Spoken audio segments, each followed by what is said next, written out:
ada suatu sungai mengalir dari Eden untuk membasahi taman itu. Dan dari situ sungai itu terbagi menjadi 4 cabang. Ganti.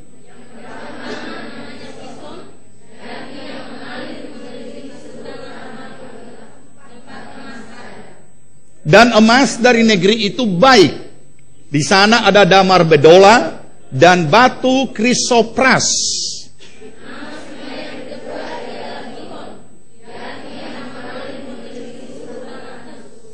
Nama sungai yang ketiga ialah Tigris, yakni yang mengalir di sebelah timur Asyur. Dan sungai yang keempat ialah Efrat.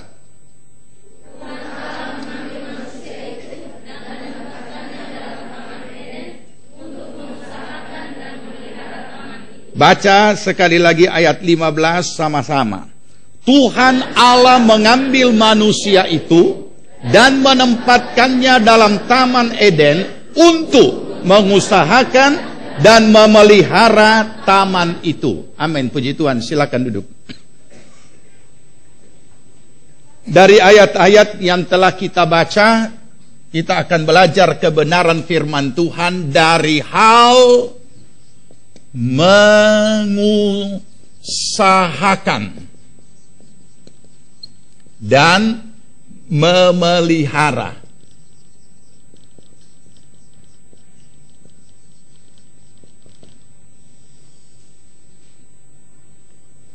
Mengusahakan dan memelihara. Kisah ini mungkin tanpa kita baca kita sudah tahu, karena dari sejak sekolah minggu kita sudah dikisahkan tentang penciptaan manusia dan kejatuhan manusia. Malam ini saya tidak akan bicara secara khusus tentang kejatuhan manusia. Tetapi tidak terlepas dari itu, namun kita akan fokus belajar dari peristiwa di Taman Eden yang sudah kita baca, dari hal mengusahakan dan memelihara. Saudara, apa yang kita sudah baca tadi, kalau kita mencermati, tidak ada bedanya sedikit pun dengan peristiwa nyata yang sedang kita alami dalam hidup kita sehari-hari sebagai orang percaya. Mari kita renungkan. Dari sejak sekolah minggu, bahkan awal kita membaca Alkitab kita dari depan, Kejadian pasal 1, makanya saya tidak bacakan tadi Kejadian pasal 1. Kita sudah tahu bahwa Allah menciptakan langit dan bumi beserta segala isinya. Berapa hari Tuhan bekerja? Kita tahu persis 6 hari. Hari keberapa manusia diciptakan? Hari ke-6. Dan hari ke-7 Allah istirahat. Allah berhenti dan ia menguduskan hari itu menjadi hari perhentian. Dan setelah ciptaan itu di langit dan bumi diciptakan, Allah menciptakan sebuah taman. Pada saat itu yang namanya kita kenal Taman Eden. Dikatakan di situ ada sungai yang bercabang 4 membasahi tanah taman itu. Saudara pasti ngerti ya apa itu taman. Taman itu tidak hanya sekedar bentuk alam. Tidak hanya sekedar semak belukar. Kita sudah dapat nangkap, orang yang mengerti apa itu pertamanan, taman beda dengan kebun. Makanya ketika saya selalu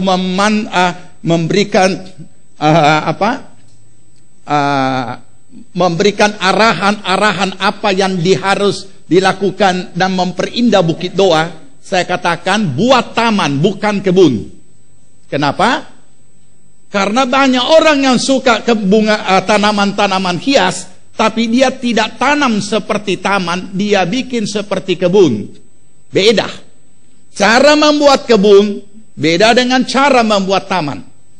Taman itu begitu dilihat indah, menarik. Sehingga saya katakan, sebenarnya tanaman apapun kalau mau dilihat indah, harus ditanam seperti taman. Walaupun itu cuma rica, lombo, tamate. Tapi kadang-kadang tidak.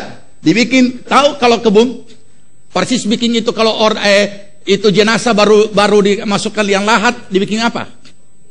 Tanahnya dikasih babumbung, jadi bajejer ini. Bajejer. Saya katakan ini bukan taman, ini kebun. Jadi itu sama. Kalau orang merangkai bunga, orang tidak mengerti merangkai, biar bunga yang paling mahal pun akan jadi jelek karena dia tidak tahu susunannya bagaimana. Tapi kalau orang tahu merangkai, maka dia akan berbentuk taman. Makanya dalam dekorasi-dekorasi ruangan itu seringkali dibuat menjadi taman.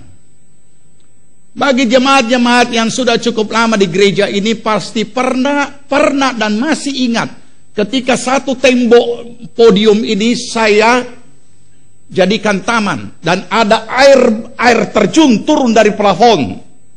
Itu pasti masih ingat. Entah Natal tahun berapa, pasti saudara masih ingat dan masih ada foto-fotonya. Jadi beda. Saudara, kenapa saya harus jelaskan sejenak ini? Supaya kita bisa memahami bahwa ini adalah karya Allah yang spesial untuk manusia yang akan ditempatkan. Tidak hanya keterangan sambil lalu Allah menciptakan langit dan bumi. Pada hari pertama ini diciptakan, pada hari kedua ini diciptakan, pada hari ketiga diciptakan. Tetapi ketika itu selesai, kemudian dibuatkan lagi taman.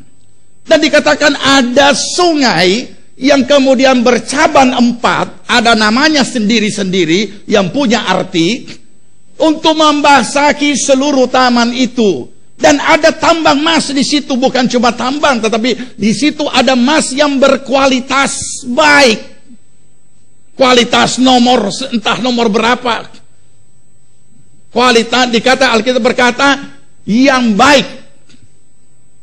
Ada batu permata krisopras.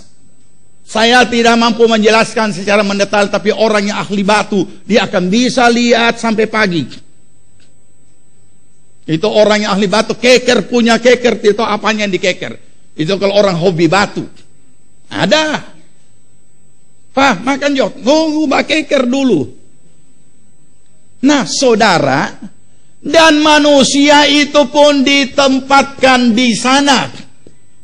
Laki-laki dan perempuan. Ditaruh dia di Taman Eden itu. Saudara, saya ingin tanya, luar biasa Tuhan melakukan ini. Kenapa? Setelah lengkap segala sesuatunya, setelah semua sudah beres, barulah manusia ditempatkan di Taman Eden. Saudara bisa bayangkan kalau dibalik, belum ada segala sesuatu, tapi Tuhan menciptakan lebih dulu manusia. Saudara, apa yang Tuhan lakukan sebenarnya secara alamiah itu yang terjadi juga secara alamiah dalam kehidupan manusia setiap hari. Tidak ada seorang ibu atau sepasang suami istri atau suatu rumah tangga di mana akan segera mendapatkan dan seorang anak bayi yang akan lahir, nanti sudah lahir baru cari dia punya segala keperluan. Tidak ada. Coba ingat-ingat ibu-ibu yang sedang hamil, apa dia bikin? Memang ada macam-macam model, orang punya mengidam. Tetapi paling tidak dia juga mempersiapkan dirinya. Mempersiapkan bukan hanya dirinya untuk nanti sebentar seorang ibu akan melahirkan, tetapi ia mempersiapkan segala sesuatu untuk kebutuhan seorang anak bayi yang akan lahir. Kecuali ibu itu adalah orang yang tidak waras atau tidak bertanggung jawab, atau ada sesuatu hal di luar daripada kemanusiaan. Dia melahirkan dan dia taruh di pinggir got. Dia melahirkan dan dia taruh di depan pintu panti asuhan. Semoga ada yang pugut. Nah, itu berarti kasus-kasus yang terjadi yang tidak seperti biasanya. Itu ada kasus khusus, ada masalah. Tetapi kita tahu bahwa sebelum seorang anak bayi lahir di dunia, segala sesuatu untuk kebutuhan anak bayi itu sudah disediakan. Bukankah kita lahir secara terhormat? Bukankah kita hadir di dunia dengan ucapan kiri kanan yang kita tidak pernah tahu, tapi orang tua kita menerima ucapan kiri kanan? Apalagi kalau dia lahir di kalangan kita, lebih penuh dengan suatu ucapan yang sangat istimewa. So, melahirkan dia kasihan. Luar biasa kan? Jadi apa anak laki-laki atau perempuan? Perempuan kasihan. Coba, selalu disertai dengan kasihan. Jadi ada sehat-sehat dia pe mama. Ya, sehat-sehat kasihan. Itu anak bagaimana? Juga ada baik-baik kasihan. Coba, berbahagialah mereka yang lahir di daerah Indonesia Timur karena banyak kasihan. Mari kita renungkan, saudara. Adakah kita lahir terlantar? Semiskin-miskinnya kita sudah lahir secara wajar dan tidak ditaruh di pinggir jalan atau di depan pintu panti asuhan.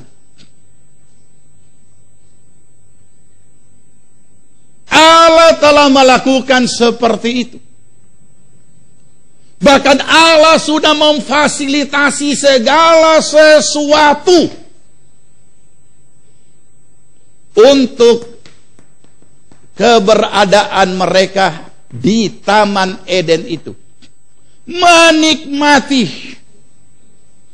Sesudah ditaruh di sini, barulah ada perintah dalam ayat berikutnya berkata, semua buah-buah di taman ini boleh kamu makan kecuali pohon pengetahuan baik dan jahat yang tidak boleh. Tapi kita tidak bahas itu, karena yang kita bahas bukan bicara tentang dosa. Tapi satu ungkapan yang baru yang mungkin selama ini sering kita baca, sering kita tahu, tapi kita tidak menangkapnya di dalam. Ini ketika Tuhan merubahnya sedikit saja, cerita jadi lain. Tapi Tuhan melengkapi segala sesuatunya, barulah ditempatkan sepasang Adam dan Hawa. Istimewanya itu manusia, luar biasanya. Mari kita renungkan. Saudara, peristiwa ini tidak berbeda dengan kehidupan kita hari-hari. Salah satu saya sudah jelaskan tadi. Tidak ada seorang manusia bayi yang lahir dalam keadaan orang tua belum siap. Kalau sampai terjadi seperti itu, ada something wrong. Ada yang mereka robah. Ada sesuatu yang menjadi masalah. Tetapi yang jelas sudah sedia semua, baru lahir, baru ditempatkan Adam dan Hawa. Andai kata kita mau merubahnya dalam kehidupan kita, tidak usah dulu sedia. Yang penting kita orang sama-sama. Biar 10 anak kita orang hadapi. Kerja aja banting tulang untuk menghidupi 10 anak. Biar patah-patah juga tidak bisa cukup. Kenapa? Karena belum siap segala sesuatunya. Yang lebih timur di sana berkata, ana barengke-rengke. Itu nyanyian Ambon. Mari kita renungkan. Nah, baik. Saudara, Tuhan tempatkan mereka ini untuk apa di taman ini? Kenapa Tuhan buatkan lagi setelah langit dan bumi dengan seluruh isinya diciptakan? Kenapa Tuhan buatkan lagi spesial Taman Eden untuk mereka ada di sana? Mari kita baca ayat 15 sama-sama. Sekali lagi kita baca.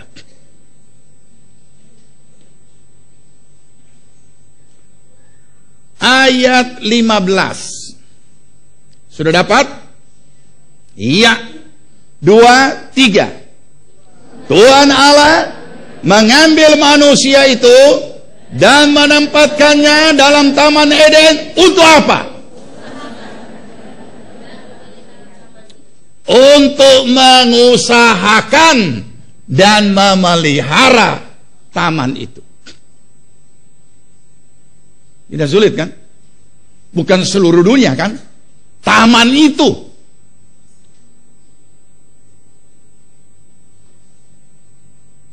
Belum bicara seluruh dunia. Mengusahakan dan memelihara taman itu. Taman Eden.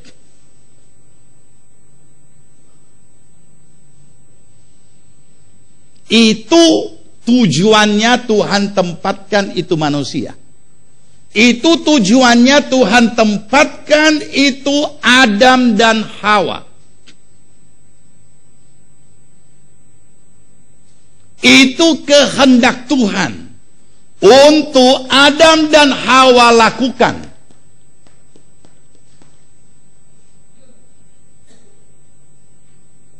Tapi apa yang terjadi?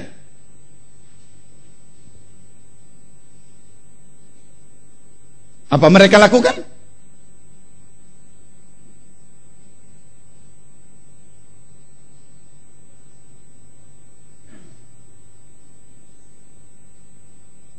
Mari kita renungkan, saudara. Apa mereka lakukan? Apa kerja mereka di Taman Eden? Kita dapat data? Apakah saudara menemukan ayat bahwa pada satu saat kita menemukan satu ayat yang mengatakan bahwa Adam dan Hawa sedang mengusahakan dan memelihara Taman Eden itu? Ataukah bayangan kita ini, oh ini taman hayalan, jadi tidak usah dia pelihara, tidak usah dia usahakan.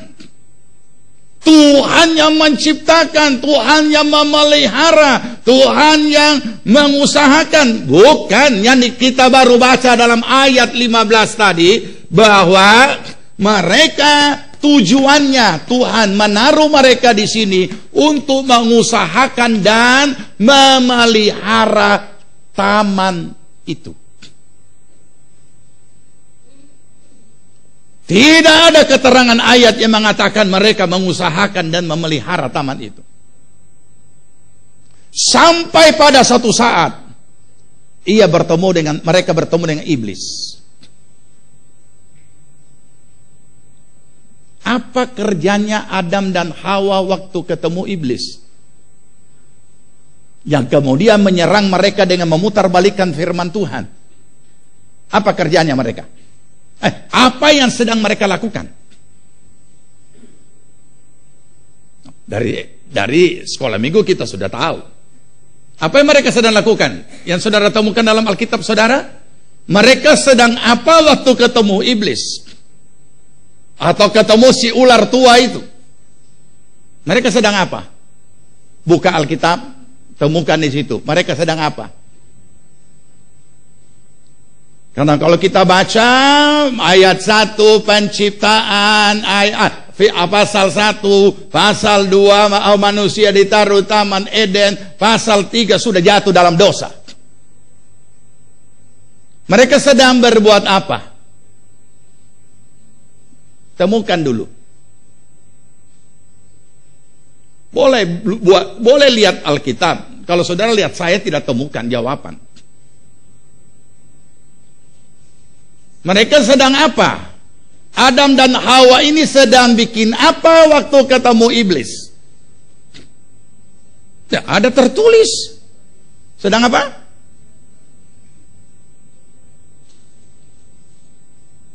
Sedang apa? Baca dulu. Sedang apa? Sedang apa? Sedang apa? Coba baca ayatnya. Ayat berapa? Pasal berapa? Pasal 2. Buka pasal 2. Ayat berapa?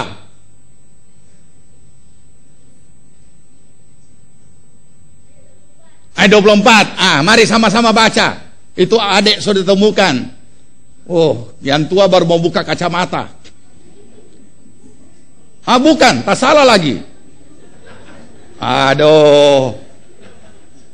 Pasal 2 ayat berapa?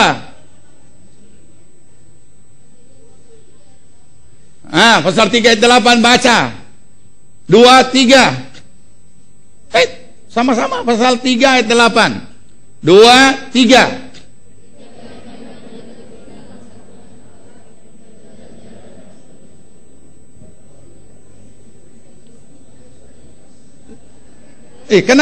Kenapa lenyap? Sama-sama, yang lain mungkin belum dapat pasal 3, kasih tunjuk itu. Susah dicari dapat pasal 3.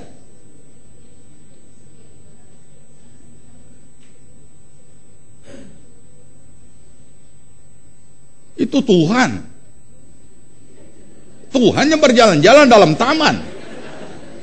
Tak salah lagi. Ini. Ayo, pasal 2, ayat berapa? Tadi pasal 2 sudah dibaca.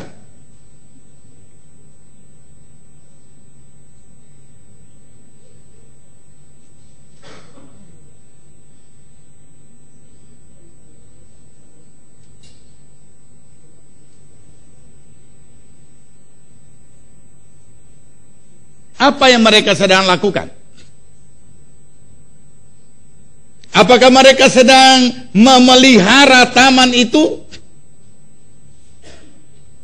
Atau sedang menikmati taman itu? Nah, inilah. Baik. Sekarang perhatikan ke depan. Tuhan menaruh mereka untuk mengusahakan dan memelihara. Itu kehendak Tuhan. Tangkap dulu, itu kehendak Tuhan. Maka ditaruhlah mereka di Taman Eden. Apakah mereka mengusahakan dan memelihara? Mereka punya hak untuk menentukan pilihan dan keputusan.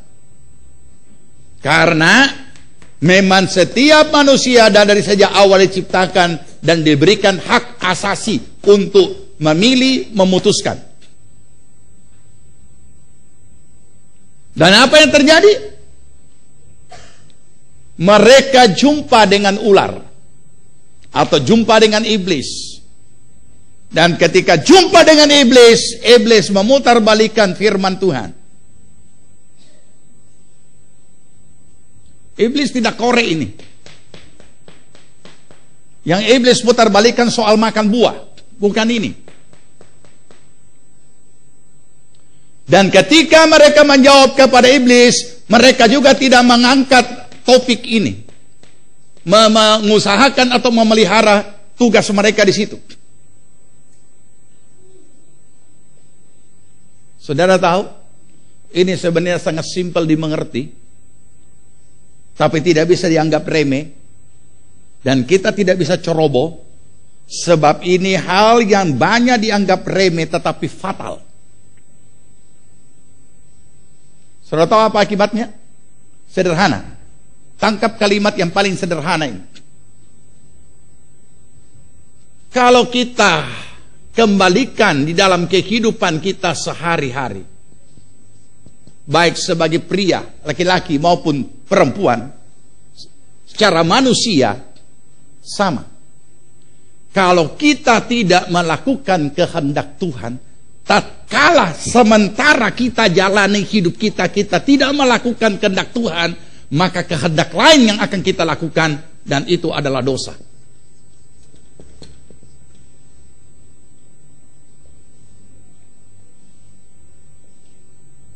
Mari kita tangkap. Simple. Ketika kita menjalani hidup kita tidak melakukan kehendak Tuhan, kita tidak melakukan firman, maka pasti hal yang lain yang kita lakukan berarti bukan kehendak Tuhan. Hanya itu saja sederhananya. Tatkala saya tidak melakukan kehendak Tuhan, maka saya melakukan yang lain. Tatkala saya tidak melakukan firman, berarti saya melakukan yang lain. Tatkala saya tidak melakukan apa Tuhan punya mau, maka saya akan melakukan apa saya punya mau. Sederhana. Dan inilah yang sudah terjadi di Taman Eden.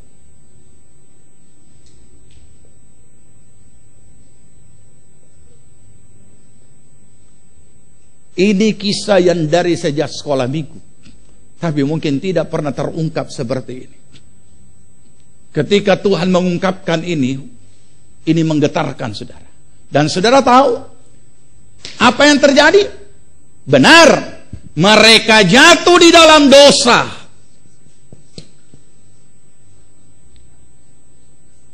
Dan apa yang mereka lakukan? Bukan kehendak Tuhan yang mereka lakukan, kehendak iblis. Mereka makan itu buah, dan laki bini juga sama, yang satu juga menerima, dan dua-dua makan, dan dua-dua jatuh dalam dosa. Saudara tahu fatalnya apa? Sejak Adam dan Hawa jatuh dalam dosa, seterusnya sampai sekarang dan akan datang, di mana ada anak manusia lahir, dia lahir dari dosa, lahir dalam dosa. Karena dosa awal ini sudah ada melekat pada manusia. Jadi jangan saudara berpikir itu bayi juga tidak berdosa. Itu hanya bahasa umum. Belum melakukan dosa perbuatan, tapi sudah lahir dari dosa. Adam dan Hawa. Fatal dan fatal. Saudara, saya ajak saudara merenungkan dengan serius. Tatkala di dalam kehidupan kita ini, kita tidak melakukan kehendak Tuhan, maka kita akan melakukan kehendak sendiri. Dan jangan anggap remeh. Jangan kita anggap ini manusiawi biasa, ini alamiah biasa. Memang ini manusia alamiah, dan itu lumrah terjadi memang, tapi ujung-ujungnya maut. Sebelum maut di akhirat, di dunia ini kita merusak masa depan kita tanpa kita sadar. Itu terjadi dengan sangat pasti. Dan tidak ada cara yang terlalu sulit untuk iblis membawa kita, mengajak lagi kita untuk berbuat dosa. Tidak usah dengan godaan-godaan, entah harta, entah wanita, entah takhta, seperti tayangan televisi. Tidak usah terlalu seperti itu. Sederhana. Alkitab berkata dengan sangat sederhana. Satu ayat berkata seperti ini: barang siapa yang tahu dia harus berbuat baik, tapi ia tidak melakukannya, kepadanya diperhitungkan sebagai dosa.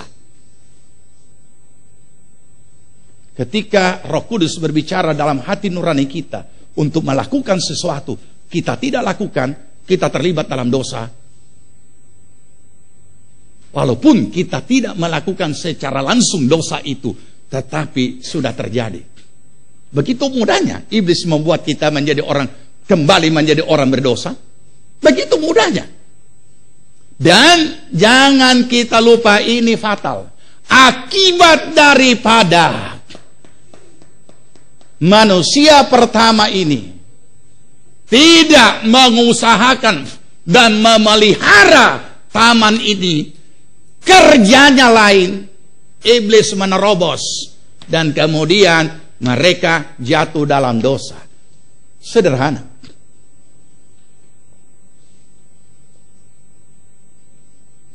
Mari kita renungkan, saudara, bahwa itu sangat sering terjadi dalam hidup kita tanpa kita sadari. Padahal sederhana, ketika saya tidak melakukan firman, maka saya melakukan yang lain. Itu saja.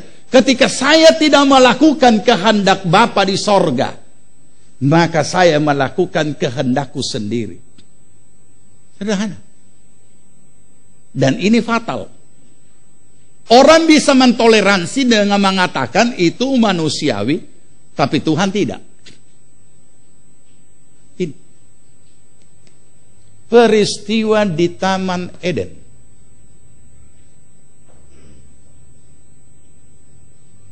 Mari kita perhatikan dengan baik.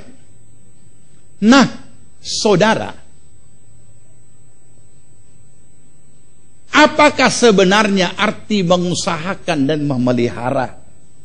Kalau di dalam kamus bahasa Indonesia atau kamus besar bahasa Indonesia, KBBI mengatakan seperti ini. Mengusahakan atau berusaha, yaitu mencari daya upaya. Mencari daya upaya. Kalau saya kalimatkan secara bebas sederhana, langkah usaha atau mengusahakan langkah untuk mewujudkan apa yang menjadi tujuan di depan. Apa yang diinginkan yang ada di depan. Langkah untuk mewujudkan apa yang diinginkan. Sederhana. Berusaha. Apa itu memelihara? Menurut kamus, menjaga dan merawat baik-baik.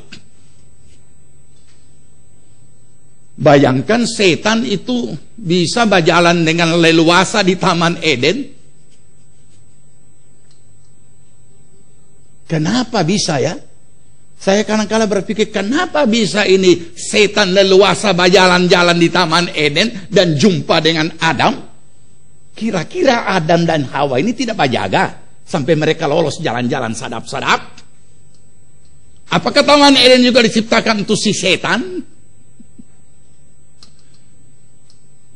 Tapi kalau kita renungkan, ya kurang lebih seringkali kita berikan prioritas untuk iblis menggarap kita berjalan-jalan, menikmati juga yang seharusnya dia tidak layak menikmati apa yang Tuhan sudah berikan pada kita.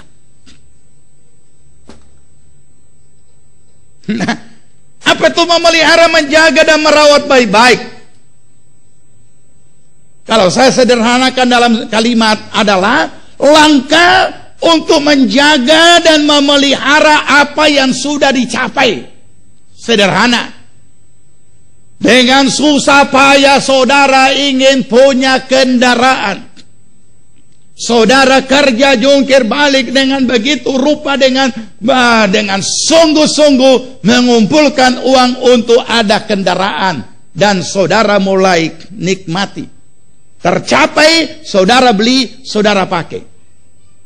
Tidak mungkin tidak dipelihara. Jangankan saudara bilang tidak pelihara.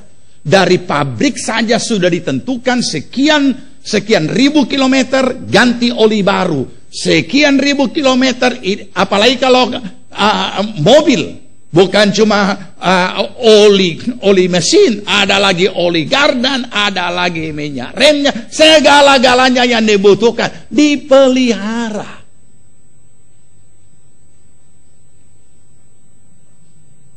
Setiap kali saya memakai mobil selalu paling lama 12 tahun. Ada yang 10 tahun, ada yang 12 tahun.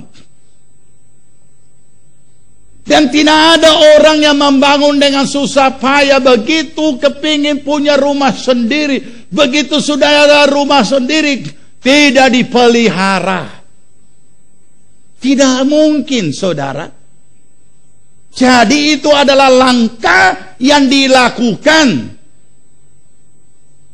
setelah apa yang dicapai itu sudah ada, ataupun apa yang pencapaian itu sudah kita sedang nikmati, tetapi harus dipelihara, kalau tidak umur pendek. Ada ketentuan-ketentuannya. Nah, saudara, mari sebelum saya jelaskan lebih lanjut, kita baca dulu firman Tuhan. Matius 25. Matius 25.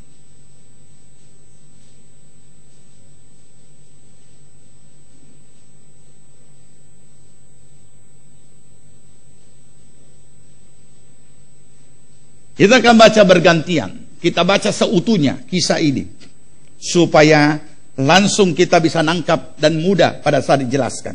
Kita baca. Kaum laki-laki dulu. Sebab hal kerajaan sorga, ayat 14 ya, minta maaf tadi 25 ayat 14. Saya belum sebutkan ayatnya. Ayat 14, iya 23. Sebab hal kerajaan sorga sama seperti seorang yang mau bepergian ke luar negeri. Ia memanggil hamba-hambanya dan mempercayakan hartanya kepada mereka. Ganti.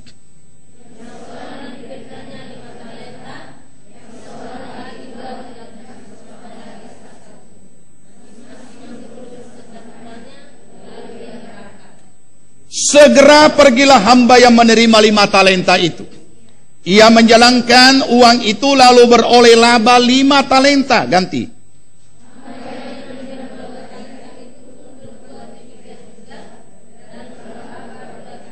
Iya, tetapi hamba yang menerima 1 talenta itu pergi dan menggali lubang di dalam tanah lalu menyembunyikan uang tuannya. Ganti.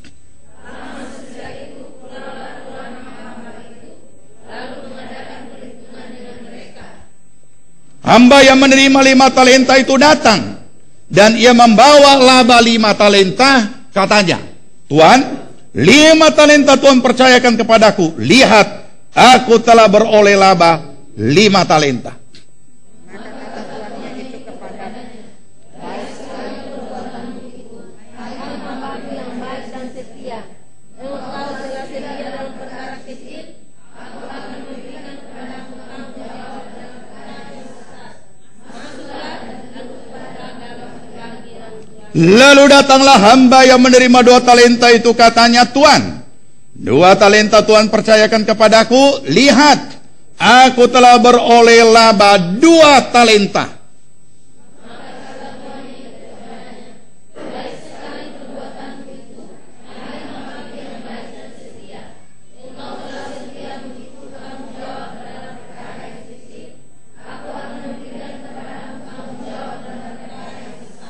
Kini datanglah juga hamba yang menerima 1 talenta itu dan berkata, Tuan, aku tahu bahwa Tuhan adalah manusia yang kejam, yang menuai di tempat di mana Tuhan tidak menabur laki-laki, dan yang memungut dari tempat di mana Tuhan tidak menanam. Ya.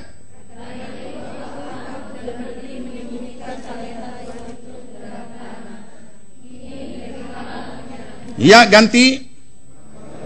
Laki-laki. Laki-laki. Ulang-ulang, laki-laki. Mana laki-laki? Kata iklan rokok, mana jantanmu? 2, 3. Oh, jantan doran.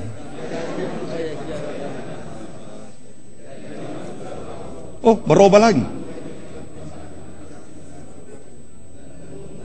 Oh, tunggu, ulang-ulang. Laki-laki. Mana laki-laki? Ini Sulawesi Tengah berat ini. Iya, laki-lakinya berat. 2, 3. Maka jawab tuannya itu. Stop. Saya tidak percaya di rumah kaum laki-laki akan bicara seperti ini kepada orang malas. Hai kamu hamba yang jahat dan malas. Pak malas! Sini mana? Iya kan?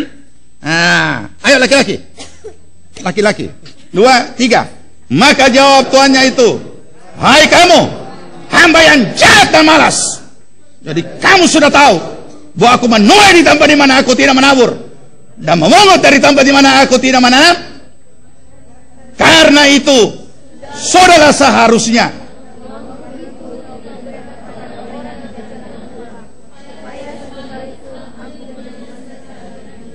saya jadi curiga, rupanya ini perempuan lebih merajalela di rumah. Lebih kancang DP suara. Betul di rumah begitu? Kembali ke laki-laki 28. Sebab itu, ambillah talenta itu daripadanya dan berikanlah kepada orang yang mempunyai 10 talenta itu. Ganti.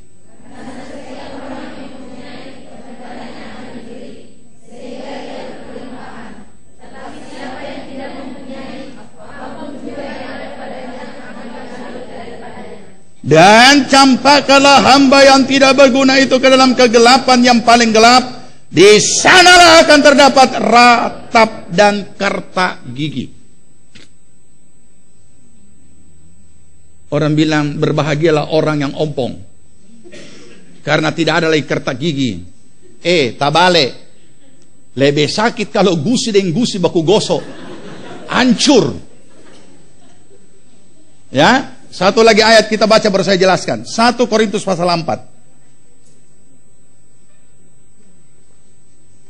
Ayat 1 dan ayat 2. Kita baca sama-sama.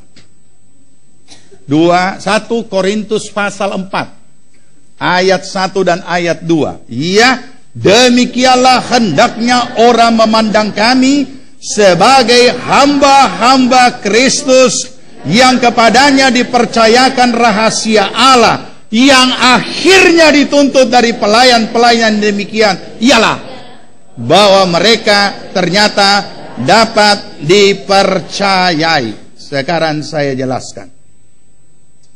Saudara, perumpamaan talenta ini sebanyak kali kita baca, dan banyak kali kita selidiki, dan selalu ada yang baru di situ. Menjadi pembelajaran yang sangat berharga bagi diri kita. Perhatikan kalimat yang selalu ditekankan. Setelah semua sudah terima 5 talenta, 2 talenta, 1 talenta. Ingat, talenta ini saya ulangi ya. Talenta yang ditulis ini bukan bakat. Talenta yang ditulis dalam Matius 24 itu doi. Bukan bakat. Ya, jadi jangan saudara pikir, banyak orang tidak bisa membedakan mana itu talenta sebagai doi, mana talenta sebagai bakat. Oh, kita dah lihat ngana ada talenta menyanyi, itu lain. Ya, masing-masing, perhatikan, masing-masing diberikan menurut kemampuan. Jadi ini bos yang akan berangkat ke luar negeri, ada panggil 3 orang dia punya karyawan, atau dia punya 3 orang kepercayaan. Yang satu dikasih 5 talenta, 2 talenta, 1 talenta. Nilainya saya tidak akan ulangi karena sudah pernah dibahas. Masing-masing menurut kemampuannya. Berarti tidak ada yang tidak punya kemampuan. Dan ternyata yang dikasih setelah pulang ada perhitungan. Jangan lupa ini ya, setelah pulang ada perhitungan. Dia panggil. Dia periksa satu-satu. Dipanggil yang 5, datang. Dengan sukacita, dengan kesuksesan, dengan yel-yel. Dan dia datang dan menghadap kepada bos. Bos, luar biasa. Bos kasih kita 5 talenta. Napa DP hasil? Napa dia punya keuntungan? Ini bos pedoi. Ini keuntungannya sekian. 5. Modal 5, dapat 5. Berapa itu? 100, luar biasa. Dan kemudian yang 2 juga sama. Dan kalimat yang sama kepada 2 orang ini juga sama. Berbahagialah hai hambaku yang baik dan setia. engkau telah setia kepada perkara yang kecil. Lanjut kalimatnya di situ, aku akan memberikan kepadamu tanggung jawab yang lebih besar. Perhatikan, jangan mindset kita salah. Bukan level, aku akan memberikan kau naik pangkat, aku memberikan kau naik gaji. Oh no. Dikatakan, aku akan memberikan kepadamu tanggung jawab yang lebih besar.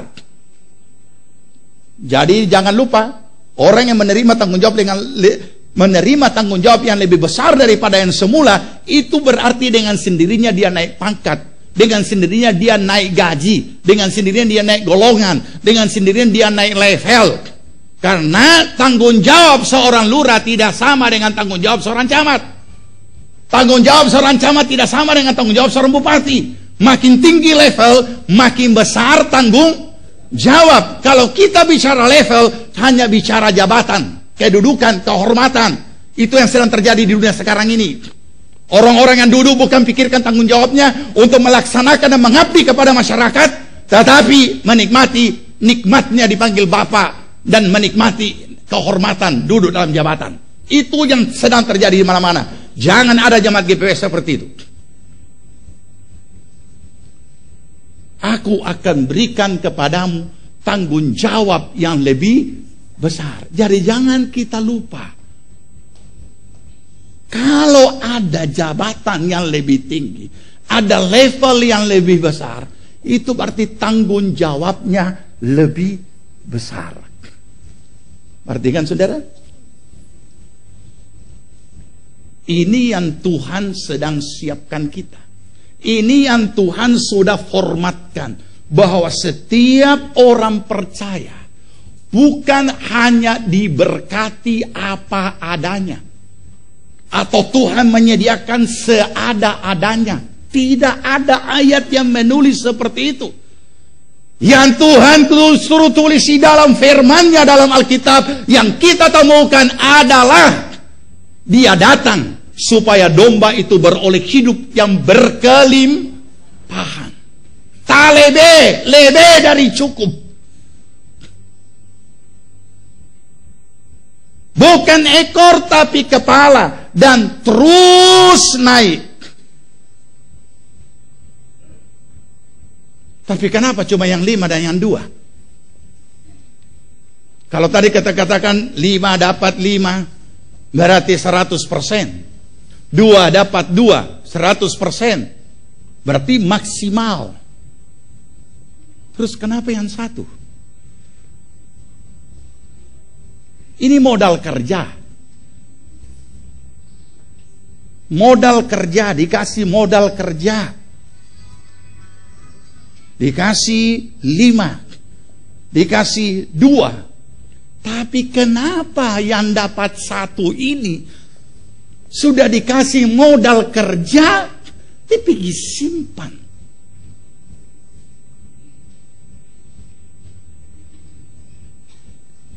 Apa kalimat bos ini? Jika engkau tahu bahwa aku orang yang kejam, yang menuai di tempat di mana aku tidak menabur, maka sudah seharusnya lah engkau mengusahakan akan uang itu kepada orang yang menjalankan uang, supaya apabila aku pulang, aku mendapatkan itu uang dan bersama dengan bunganya, artinya ada hasilnya. Kalau engkau justru tahu aku kejam, justru engkau sudah melakukan, mengusahakan uang itu.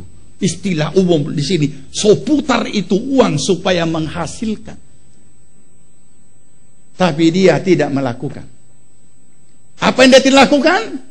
Kehendak tuannya dia tidak lakukan. Yang dia lakukan kehendaknya sendiri. Ini sama persis.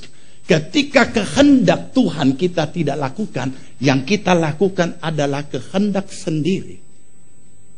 Sederhana.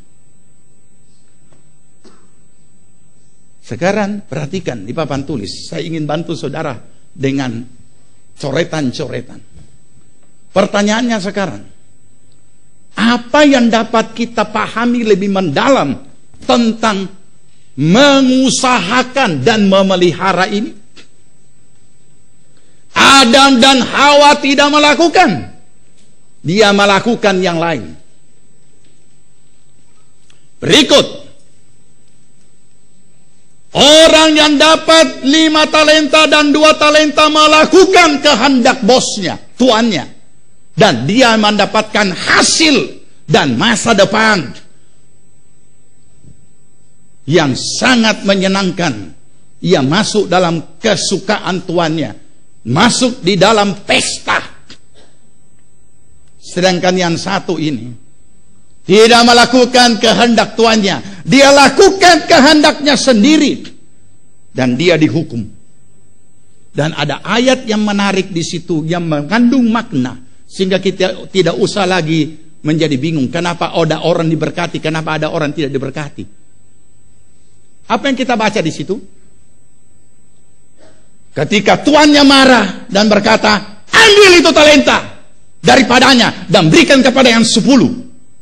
Karena ada tertulis bahwa orang yang punya akan ditambahkan, orang yang tidak punya akan diambil.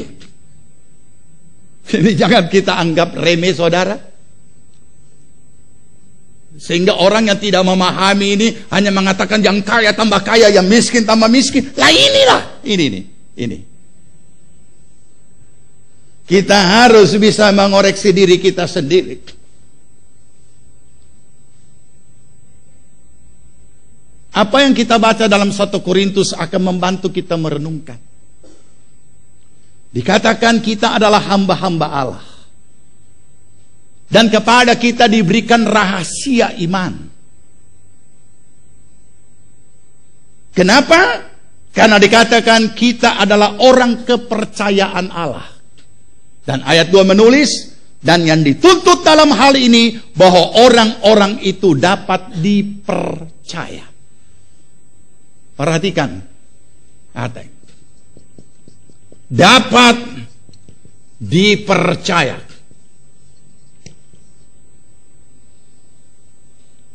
Nanti kita kembali ke sini. Sejauh mana kita dapat memaknai dapat dipercaya? Kalau kita bicara kata dapat dipercaya, umumnya kita hanya sampai kepada integritas atau kejujuran.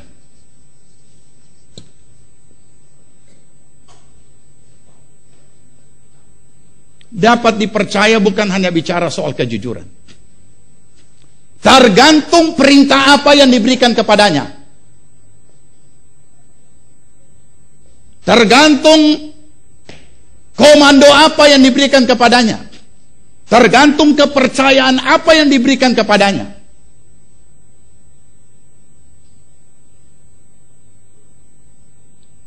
Saya mau berangkatnya jaga di rumah.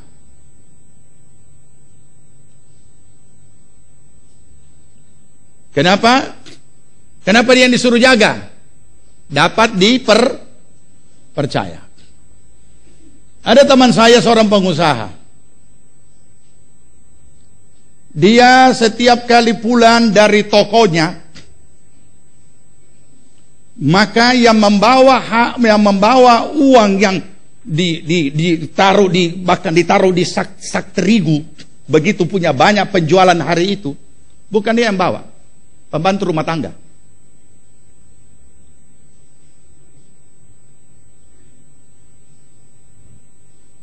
Ada benda-benda berharga di situ, hiasan-hiasan berharga, cuma ditaruh begitu di kamar. Ada Rolex yang 100 juta, ada berlian, ada apa, cuma ditaruh begitu saja. Jangan ada pembantu di situ, dan tidak hilang. Dia cuma pesan satu kata kepada itu pembantu, kalau ngana ambil ini, kita tidak akan miskin dan ngana tidak akan jadi kaya.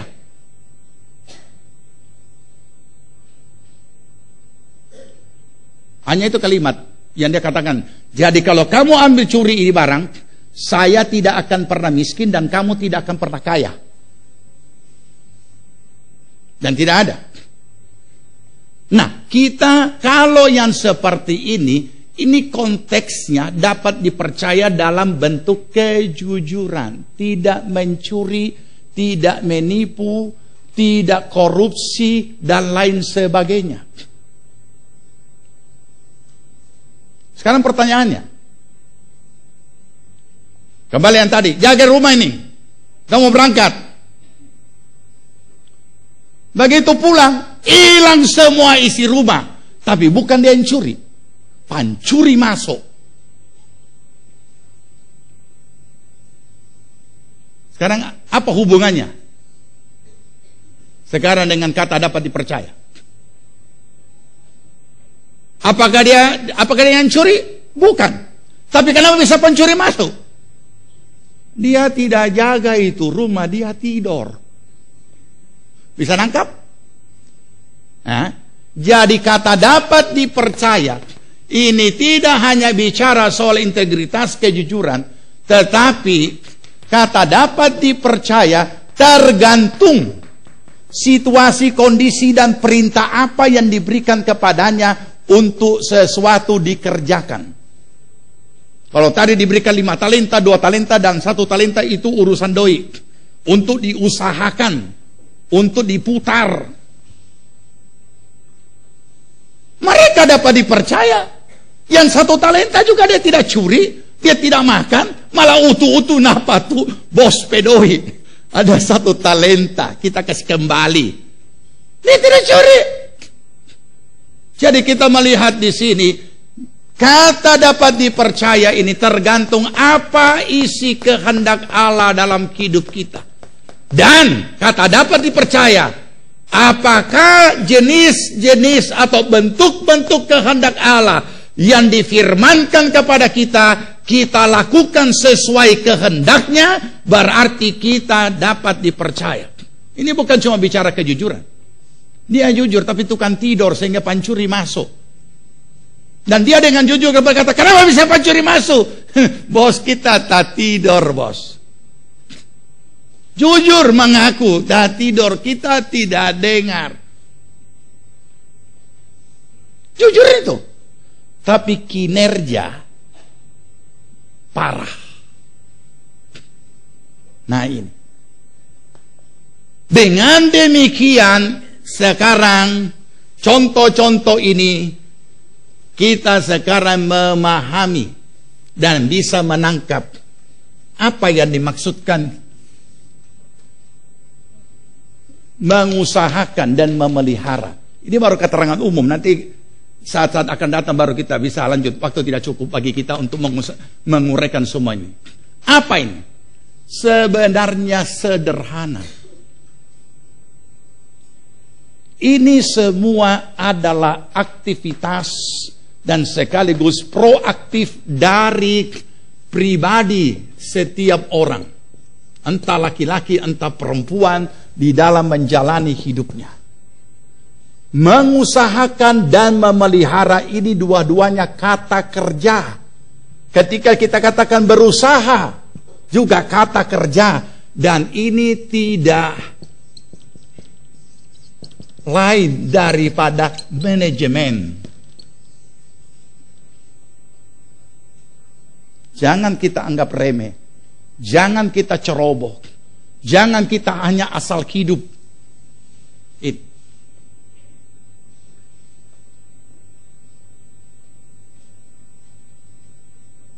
Sederhana. Banyak orang hidup hanya hidup begitu saja tanpa dapat memanage hidupnya sehari-hari.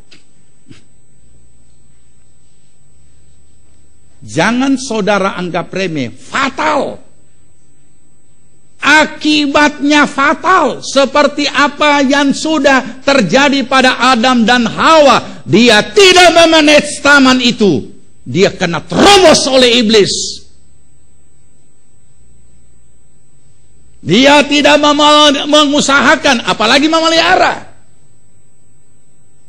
Dia hanya menikmati.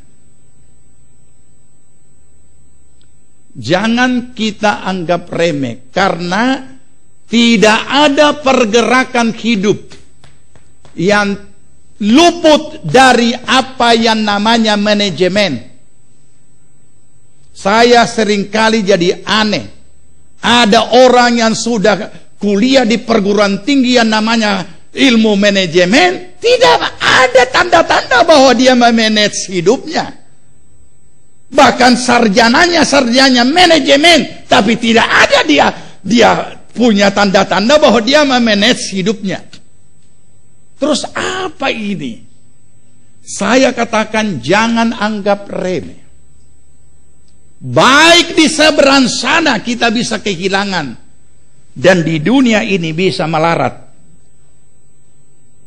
Dan hidup sangat menyedihkan kalau kita tidak dapat memanage hidup kita.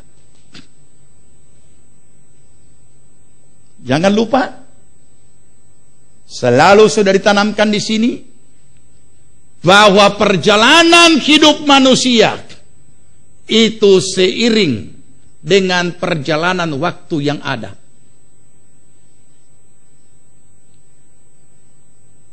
Dan Alkitab berkata akan ada akhirnya 70 sampai 80 tahun.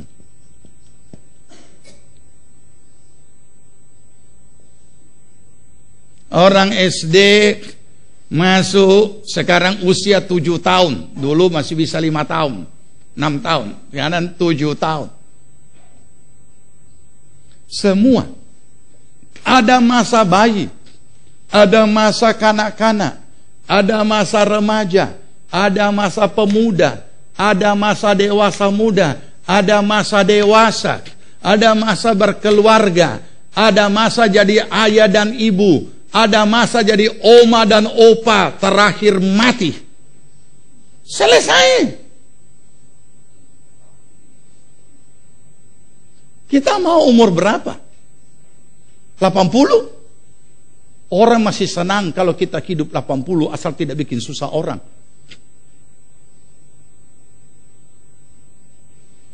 Sembilan 90 ada. Tapi kalau kita hidup usia 90 bikin susah orang, kita tidak mendengar, tapi orang di belakang pintu di sana sumpah. Kenapa tidak mati-mati? So dikasih makan, dia bilang belum makan. Ya. Dan mari saudara, kalau kita tidak memanage ini semua hidup kita, jangan salahkan Tuhan kalau kita akan menjadi seperti yang 1 talenta. Makanya semua ada batasnya, tidak ada yang tidak pakai batas. SD itu hanya 6 tahun. Kalau dia bodoh bisa jadi tinggal 2 kali kelas, dia jadi 8 tahun. Tapi bayangkan kalau di SD dia 12 tahun. Kelas 1 tak sangkut, kelas 2 tak sangkut, kelas 3 tak sangkut. Saudara hitunglah, 7 tahun tambah 12 tahun, umur 19 tahun. Dia baru tamat SD, tapi so tahu batunangan. Ya, masih rok merah dengan celana merah pendek. Kemudian SMP, ada batasnya 3 tahun, tapi dia bikin 6 tahun. Nah 19 tambah 6, so jadi berapa? 25. Kalau dia so kawin so 4 anak. Jangan anggap remeh saudara.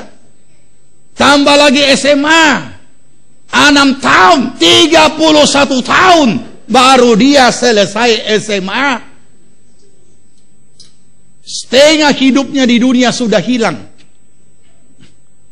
Dan saudara tahu, ini anak muda banyak di malam ini. Perhatikan, kalau engkau tidak memanage hidupmu, jangan salahkan Tuhan. Dan yang Tuhan kehendaki adalah manage itu hidup. Mulai dari apa? Yang pertama adalah manajemen waktu.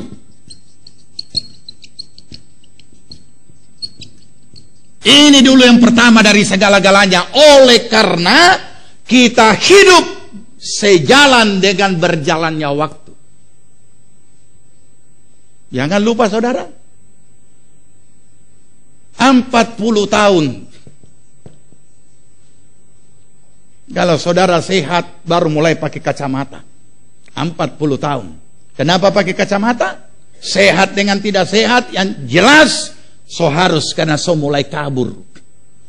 Kalau saudara pakai kacamata belum 40 berarti memang mata ada gangguan. Tapi jangan lupa, berikutnya dan berikutnya segala macam penyakit. Dan jangan lupa kondisi fisik kita semakin menurun. Kecepatan berpikir juga menurun. Semua yang berbentuk fisik menurun dan psikis menurun. Kemudian apa yang terjadi? So mulai pongo. Tangan kiri bisa bertelepon dengan telinga kiri, dia kasih begini. Karena ini so pongo. Apa itu pongo? Tuli. Dalam waktu yang tidak lama lagi mulai ada yang rontok. Makanya kalau saudara lihat itu antara ibu-ibu atau oma-oma atau opa-opa dan dia tertawa dengan gigi yang gagah sekali, jelas pasti palsu. Tidak ada orang makin tua makin gagah DP gigi. Tidak ada. Kalau masih asli, apalagi mantan perokok, hitam semua dengan coklat dengan hehehe. Tapi kalau di sini kelihatan gagah, aduh opa atau oma tambah manis karena ada gigi fals. Ya. Kenapa begitu? Ya. Terus di mana? Di mana? Yang 5 talenta itu saudara capai di mana? Yang 2 talenta itu kita capai di mana?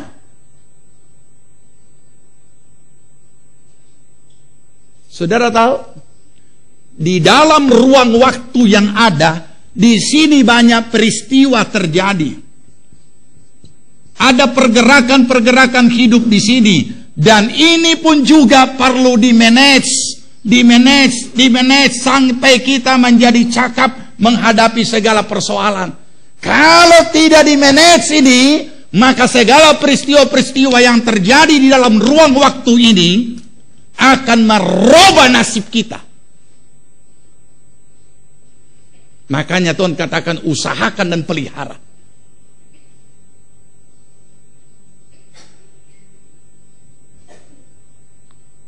Berhenti main game. Boleh main game sekali-sekali, hanya untuk kasih hilang stres, habis itu lanjutkan kerja. Tapi kalau sudah dengan mata sampai, waduh, satu mall penuh dengan anak-anak, orang tua juga ada di situ. Game apa? Game online. So main judi dia di situ. Silakan mau entertainment, silahkan. Tetapi jangan lupa, ini kita belum bicara banyak tentang manajemen lain. Manajemen keuangan, manajemen apa. Tapi ini yang paling utama karena hidup kita sejalan dengan berjalannya waktu. Dan waktu jalan terus tidak menunggu kita.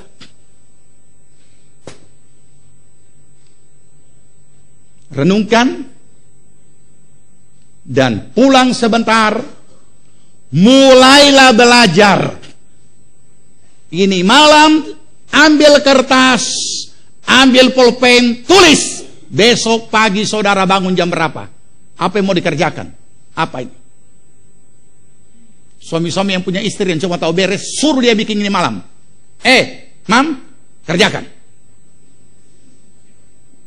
Suami-suami yang tidak tahu memanage dirinya, kasih tahu, pap, kerjakan. Ingat firman Tuhan tadi malam, tadi disampaikan. Jadi masing-masing kita pulang, bikin kertas, apa yang besok kita mau kerjakan. Jam berapa. Biasakan dan latih. Dan saudara kita akan temukan di situ.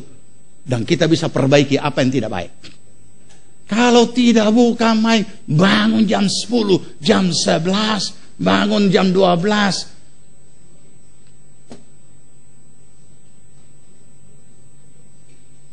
Mari kita berdiri, kita berdoa.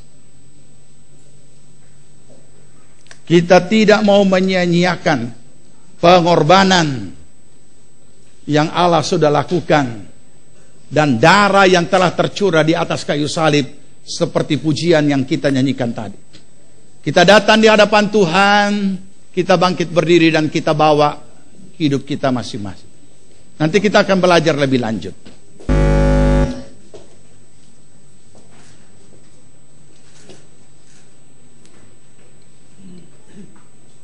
Betapa besar kasih-Mu Bapa.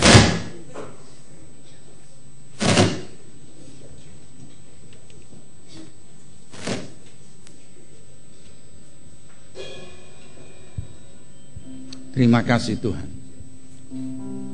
Setelah pujian ini kita nyanyikan, pelayan perjamuan siap-siap untuk maju ke depan. Haleluya.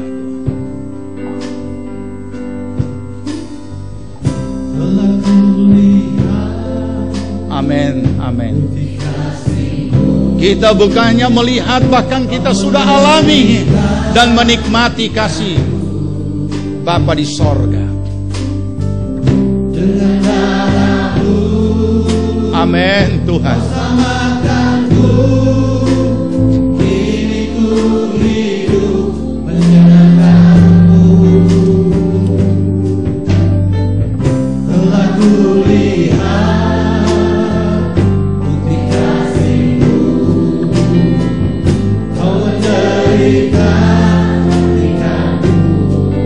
Amin.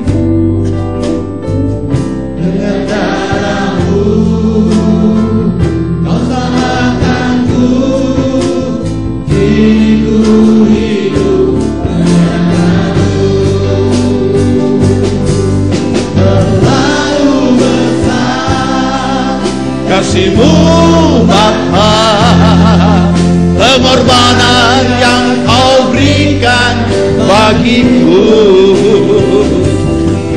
terlalu mahal. Darah-Mu Yesus, amin, tercurah untuk menebus hidup. Kami undang pelayan perjamuan, terlalu besar kasih-Mu Bapa, pengorbanan yang Kau berikan bagiku terlalu mahal. Darah-Mu Yesus tercurah untuk menebus hidupku. Terlalu besar kasih-Mu Bapa, amin. Pengorbanan yang Kau berikan, amin, amin Tuhan. Terlalu mahal, darah-Mu Yesus tercurah untuk menebus hidupku. Tercurah untuk menebus hidupku, untuk menebus hidupku. Kami tidak akan menyia-nyiakan pengorbanan-Mu Tuhan. Kami tidak akan menyia-nyiakan darah Yesus Kristus yang telah tercurah, yang telah menyucikan kami dari segala dosa dan menjadikan kami anak-anak kesayangan Tuhan, dan masuk dalam rancangan Tuhan menjadi umat yang diberkati. Mari Tuhan, Engkau tilik segala kebenaran kami, meteraikan kebenaran firman-Mu, supaya kami boleh meresponi apa yang menjadi kehendak-Mu dalam hidup kami, bukan melakukan kehendak kami. Kami boleh mempertanggungjawabkan segala apa yang Engkau percayakan bagi hidup kami Tuhan. Nama-Mu dipermuliakan. Terima kasih malam ini, perkenankan kami bersekutu dalam perjamuan kudus ini. Kami mohon Tuhan kiranya tilik segala kebenaran kami, dan kami mohon ampuni segala yang tidak berkenan yang kami lakukan dalam hidup kami, mulai perkataan, perbuatan, dan pikiran kami. Sucikan kami dengan darah yang kudus. Amen. Tutup semua cacat celah kami dengan darah Yesus Kristus Tuhan. Dan kiranya Tuhan Engkau kuduskan kami seluruh umat-Mu, kuduskan kami semua yang melayani. Dan biarlah Tuhan Kau berkati roti dan anggur ini, Supaya ini bukan hanya sekedar upacara, tapi kami boleh menikmati persekutuan dan lawatan Allah. Dalam nama Tuhan Yesus. Amin. Silakan jemaat duduk kembali.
Tidak ada isinya. Kembalikan.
Pengorbananmu Engkau berikan bagiku, terlalu mahal. Darahmu Yesus tercurah untuk menebus hidupku. Terlalu besar. Amin. Pengorbanannya, mari kita bangkit berdiri. Bagiku terlalu mahal. Darahmu Yesus tercurah untuk menebus hidupku. Tercurah untuk menebus hidupku. Tercurah untuk menebus hidupku. Mari kita mempersiapkan diri masing-masing untuk menerima atau bersekutu dalam perjamuan kudus ini. Firman Tuhan akan menghantar kita dalam mempersiapkan diri. Demikianlah firman Tuhan. Jadi barang siapa dengan cara yang tidak layak makan roti atau minum cawan Tuhan, ia berdosa terhadap tubuh dan darah Tuhan. Karena itu hendaklah tiap-tiap orang menguji dirinya sendiri, dan baru sesudah itu ia makan roti dan minum dari cawan itu. Karena barang siapa makan dan minum tanpa mengakui tubuh Tuhan, ia mendatangkan hukuman atas dirinya. Sebab itu banyak di antara kamu yang lemah dan sakit, dan tidak sedikit yang meninggal. Kalau kita menguji diri kita sendiri, hukuman tidak menimpa kita. Makasih Tuhan.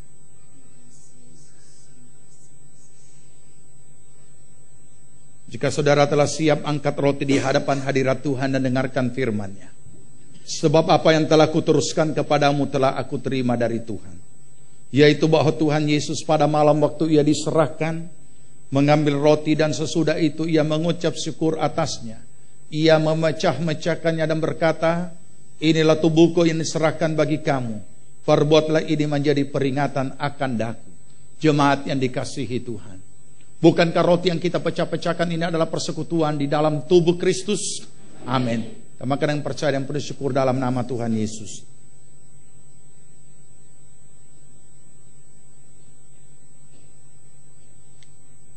Angkat cawan di atas kepala kita di hadapan hadirat-Nya, dan demikianlah firman Allah. Demikian juga yang mengambil cawan sesudah makan lalu berkata, cawan ini adalah perjanjian baru yang dimeteraikan oleh darah. Perbuatlah ini setiap kali kamu meminumnya menjadi peringatan akan daku. Sebab setiap kali kamu makan roti ini dan minum dari cawan ini, kamu memberitakan kematian Tuhan Yesus sampai Ia datang kembali. Jemaat yang dikasihi Tuhan, bukankah cawan pengucapan syukur yang atasnya kita ucapkan syukur adalah persekutuan di dalam darah Kristus? Amin. Dan minum yang percaya yang penuh syukur dalam nama Tuhan Yesus.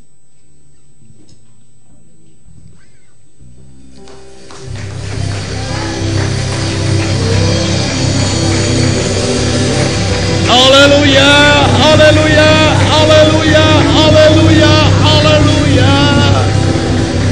Syukur, syukur, haleluya.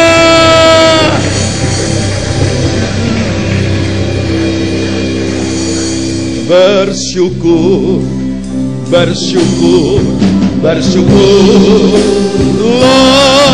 bersyukur karena kasih setiamu. Amin.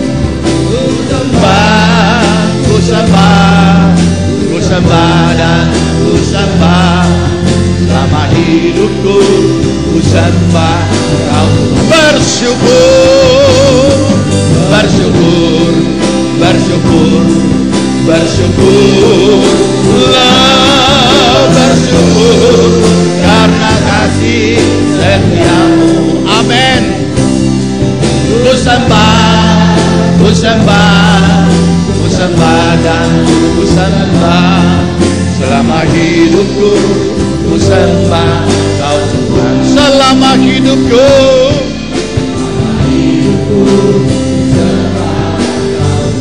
Oh, haleluya. Selama hidupku ku sembah Kau Tuhan.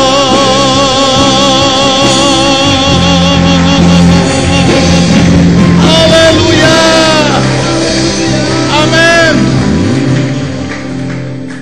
Terima kasih Tuhan, kami bersyukur kehadapan hadirat-Mu. Terimalah setiap pengagungan kami kepadamu dan syukur kami.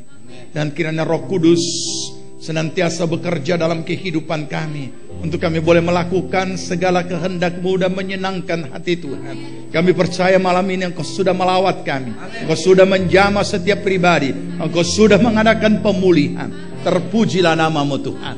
Sebelum kami akhiri ibadah ini, kami mau menyatakan kasih kami kepadamu dengan apa yang akan kami persembahkan. Sucikan hati pikiran kami Tuhan, supaya apa yang kami berikan kami persembahkan dari hati yang mengasihi Tuhan, sehingga kami diberkati Tuhan dalam nama Tuhan Yesus Kristus. Amin. Puji nama Tuhan. Silakan duduk saudaraku, kita bawa persembahan kita. Kita nyanyikan kasih Allahku sungguh telah terbukti. Kalau rendah kasih naik. Kasih Allahku sungguh telah terbukti ketika Dia serahkan anaknya. Kasih Allah mau berkorban bagi kau dan aku. Tak ada kasih seperti kasih-Mu. Kasih Allahku, kasih Allahku sungguh telah terbukti. Amin. Ketika Dia serahkan anaknya. Kasih Allah mau berkorban bagi kau dan aku. Tak ada kasih seperti kasih-Mu. Bersyukur, bersyukur. Mari bangkit berdiri, beri syukur kepadanya. Oh, bersyukur karena kasih setia-Mu. Amin. Ku sembah, ku sembah, ku sembah dan ku sembah. Selama hidupku ku sembah Kau. Selama hidupku, selama hidupku ku sembah Kau Tuhan. Selama hidupku ku sembah Kau Tuhan.